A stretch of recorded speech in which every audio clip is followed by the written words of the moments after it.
This is the ORICO Magnetic Portable SSD, specifically the K5 Plus. Now, if you're looking to add more external storage for your iPhone 12 or above, then this could be one of the best solutions because it features a magnetic ring. Now, ORICO has sent me this in their 512 gigabyte configurations. However, they do also have more configurations all the way up to 4 terabytes, which is pretty cool. So let's go ahead and open up and see what we get inside. All right, so here's the actual SSD. It looks very portable, and for size comparison, we have the 16 Pro Max here, so you can see the difference in size. Right on the back here, we do see that magnetic ring here, which will be automatically compatible for MagSafe iPhones. So these are iPhone 12s or above. Now take a look at the bottom here. We do have a USB-C cable, and we do have a 5 rating here. So this means it has transfer speeds up to 5 gigabits per second. And this looks like it's gonna be like maybe like a LED indicator. And the rest of it is really nice and clean with just ORICO on the top. So it's really nice and clean. See what else we get inside. So further inside, they're gonna give us a combination of a USB-C to a USB-A to C cable here. So this comes with an adapter here where you can remove it, and you can either have it C to C or you can have it to C to A if depending on your device. Now they're also going to include a magnetic ring that you can actually attach to any device, which will automatically be compatible for any device. So for Android devices that don't have that, you can always use it as well. So you can kind of see here that magnetic ring here is very powerful. And you can see right there, very powerful. So even if you have an Android device or something like that, then you will be able to use this as well. But if you have a compatible iPhone, then just drop it in here. It has a very strong magnet, as you can see here. I'm just holding the actual magnetic SSD here, and you can see that it has a very, very strong hold, and I really like this a lot. And then connecting it should be very simple. Obviously, since I have the 16 Pro Max, I do have USB-C already here, so we would just connect one end over here, and the other, obviously want to use the USB-C connector here. We will connect it right here, and I want to see the LED indicator here, see if it turned on. All right, so you see that little indicator here letting us know that it is on. And whenever you're on your iPhone 16 Pro Max, all we have to do here is go to Files.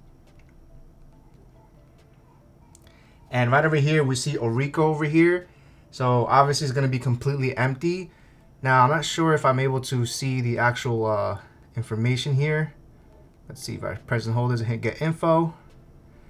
All right, so it looks like we have more information on the actual drive here. So you can see the storage space is 512.08 gigabytes and is formatted via exFAT, which makes it very compatible for both Mac and Windows, which is really nice. So right here, my 16 Pro Max has internally 256, but with this attachment, I have an extra 512, which makes it very convenient if you're deciding to transfer lots of files in between, or if you want to record a lot of video that take up a lot of space, you can have it transferred to the SSD, which makes it very convenient. Now, I will say that I'm not a huge fan of the included cable on this. I think a different style cable like this one I'm going to show you. So something like a very short, very flexible C-to-C cable, I think would be a better option here. So for example, if I plug this in, and this one supports up to 40 gigabits per second, which is really nice. But this type of cable is cleaner since you're going to be using it for your phone, and as you can see, it's a perfect distance here. And this cable, it definitely does a job. It's just that this USB-A can sometimes be in the way, and it could look a little bit awkward. Now, I do want to test it out on a case real quick, so I'm just going to unplug this real quick, and I'm just going to grab any type of case. This is the Bodyguard's case here that has MagSafe on it, and we're going to see how well it does. So same thing here, as long as your case supports MagSafe, it's going to be, of course, be completely compatible, which is really nice. And using this little 6-inch cable here, we're going to bend the cable here.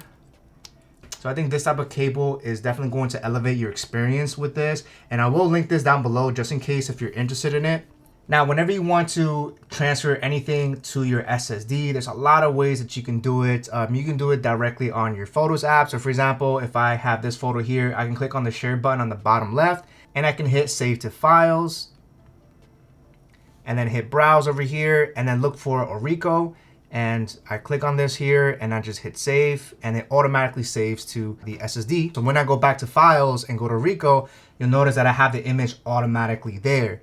Now you can transfer a whole bunch of different files. However, for those that want to know how to store photos and videos directly to the SSD automatically, Well, you can only do it on video and specifically ProRes. So any type of pictures or standard video, for example, it would automatically record in your internal storage. So in order to be able to record on your SSD here, you want to go to settings and go to camera.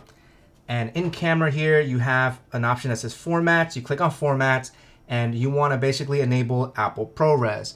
And this is the only format that allows you to save to the external SSD on an iOS device currently. Now on Android, it might be a little bit different. You may have the option to automatically save there.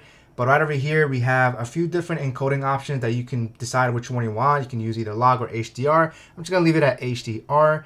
And now when I go to camera and go to video, for example, you'll notice that right here we have the ProRes /HDR. It currently has like a slash. And once I click on this, you'll see right on the bottom that USB-C is enabled and we have a max time of 36 minutes. Now, if I were to unplug this, you'll notice automatically it kind of removes it. And now we see a max time of 34 minutes in that ProRes HDR. So I'm gonna go ahead and plug it in again directly. And you can see the USB-C here. Now what's interesting here is that the max time changed to 73 minutes. So it looks like it took a while to calculate the exact amount of space, but since I basically have double the storage, it makes complete sense why the max time is pretty much double. So if I hit the record button here, and let's say I want to record my gaming PC here, so I'm just gonna hit record, obviously. So I'm recording. Everything is super highly reflective here, so let me just take this off real quick to reduce the glare here. Well, yeah, this is recording in ProRes and in HDR as well. All right, now I'm gonna hit the stop button. All right, so after hitting the stop button here, let's go back to the file. And you can see right over there in the top left, a new folder was created titled DCIM. And right over here, we click on 100 Apple, and there you go, we have the file. Now, ProRes video does take up a lot of storage. As you can see here, this video was about 30 seconds long, and it's already sitting at 4.04 gigabytes. So once I click on that, obviously we have the whole video being played, which is pretty awesome. And you'll know it's Apple ProRes because on the top left, it says ProRes. Now, the awesome thing about the external SSD, especially for a content creator, for example, is that I can easily unplug this USB-C and plug it directly to my Windows PC or Mac and make the transfer very seamless and easier. Now, yes, iPhone does have the AirDrop mechanism that you can easily transfer files to a Mac, but keep in mind that we have 4 gigabytes of storage and that transfer is still going to take a very long time. And if you have a Windows PC, transferring it is a lot more trickier. So the fact that you have an external SSD, it makes it convenient and very accessible. So I really love that feature a lot. So let's go ahead and unplug this and plug it to my Windows PC. All right, I have it connected to my gaming PC here, and I did run a Crystal Disk Mark benchmark. We're definitely getting the advertised read speeds of up to 480 megabytes per second here. Now, I would have definitely preferred a even faster transfer rate, but I think that this is perfectly fine for most use cases here. So I'm just gonna go ahead and leave this right over there. And right over here, we are at the root file of the ORICO. If I go ahead and click on properties here, because we're connected to the Windows PC here, it does read the storage size a little bit differently here. We can see that the capacity shows up as 476 gigabytes. Now we can always rename that with anything we wanted to, of course. Now, right over here, of course, we see the image that we just took. And over here on the DCIM and the 100 Apple, we can see the video that we just recorded here. So this is again about 3.75 gigs. So if I go ahead and click on here, let's hit control copy real quick and transfer it to a new folder here real quick. All right, so we'll go ahead and hit control V. You can see here that transferring the whole file was relatively very quick, as you can see there. And then if I wanted to take a 22 gigabyte file here, so this one is a tutorial video that I just did here, and then I go straight to the root of the ORICO here and hit Control V, and we can see here that the transferring about 22 gigabytes is going to take about 60 seconds, and the transfer speeds is ranging anywhere from 360 floated down to 220 just now, but overall this is the right speeds that we're getting so far. All right, now we have that 22 gigabyte file here. So let's go ahead and exit out of here and eject. All right, now we're back to our iPhone over here and we have the ORICO. So very easily, we're just gonna snap it on the back and we're gonna use the USB-C cable, and we're gonna bend it here. Now that that's connected, let's go ahead and open up files. All right, and it automatically defaulted to the ORICO, which is pretty nice. And right over here, we can see the video that I just added on over here. So I can basically play it right from the actual SSD here, which is pretty cool. But let's say I wanted to then save this video. I would just go ahead and click on the video here real quick and click on the bottom left and hit save video. And let's open up the photos and see how long it took. This is the original video. All right, so it took about 2 minutes here to get the whole video file here, but this is a whole 1 hour and 40-minute video here, and it did very well. So now I have it internally on my iPhone, so going back and forth works very well, which I definitely like to see. So I really think that this ORICO Magnetic SSD is definitely a great external SSD. I think what makes this great is the fact that we have that magnetic ring here.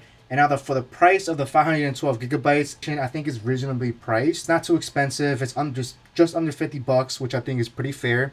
Now I will say that the cable that comes with this definitely works, but I do recommend picking up one of these type of cables here. Hopefully ORICO starts to add these type of cables to these magnetic SSDs, because I think it makes a lot more sense than this type of cable here, because it does feel a little bit cluttered when you have it on your iPhone.